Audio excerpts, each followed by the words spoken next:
Welcome back. So the NPA is yet to decide whether there are grounds to appeal the Section 174 discharge.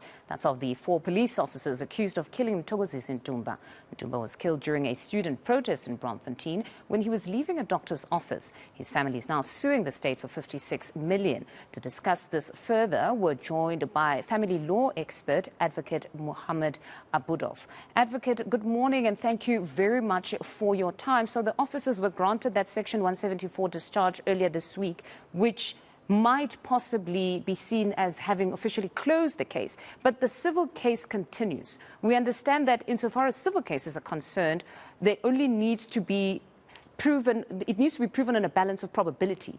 But could this outcome in the criminal proceedings be of any use to the state in any way to collapse the family's suit?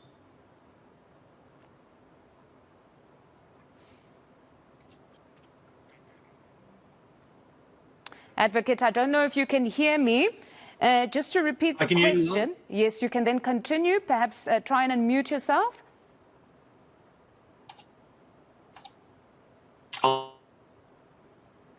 So I'll mute myself now, or should I unmute?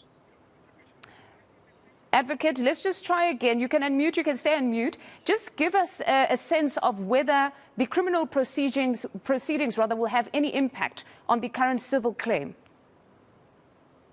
There won't be any impact at all. In a criminal case, the burden of proof is beyond reasonable doubt. And in this specific case, there was a 174 discharge.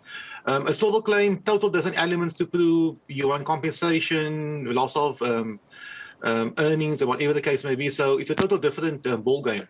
All right. So for those that are supporting the family now, they can be comforted that it's completely different. And in this instance, like you say, you just need to prove on a balance of probabilities. And then as for the minister, though, he filed what is termed a bare denial plea in that case, meaning the applicants must prove their case. Just talk to us about how this would unfold in court.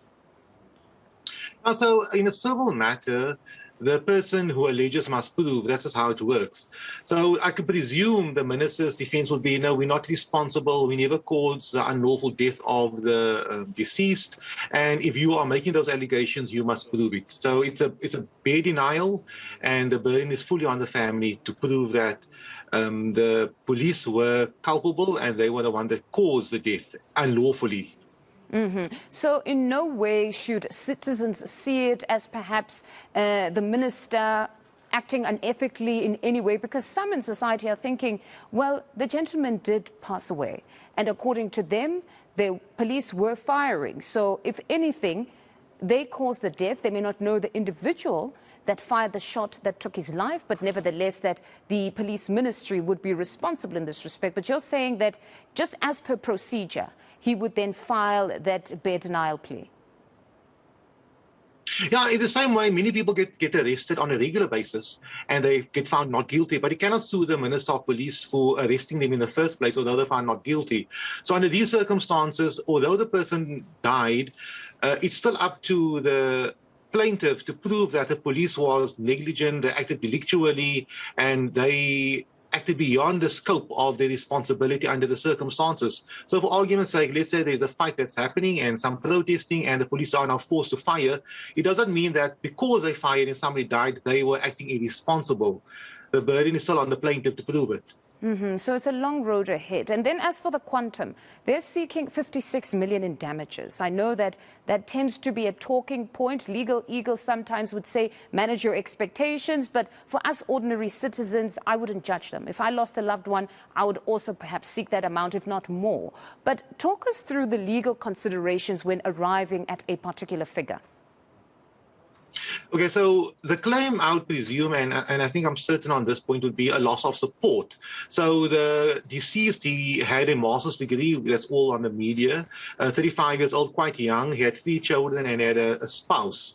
Now, obviously, if he had a master's degree, he would have been earning much better than someone who does not have that, I presume so. And his children would have had a better standard of living because fathers were educated and the income would be much more. So the case would be run around the basis that because the children are minor and now their father passed away, they will have a lower standard of life had their father still being alive. And now you have to quantify that amount. So they quantified it at 56 million. I cannot say it's too little. I do not know the standard of living of the children. But for argument's sake, let's say the children require 10,000 rand a month to survive. You have to work it out. They'll be going to these type of schools, university, and the father would have been paying it in any event.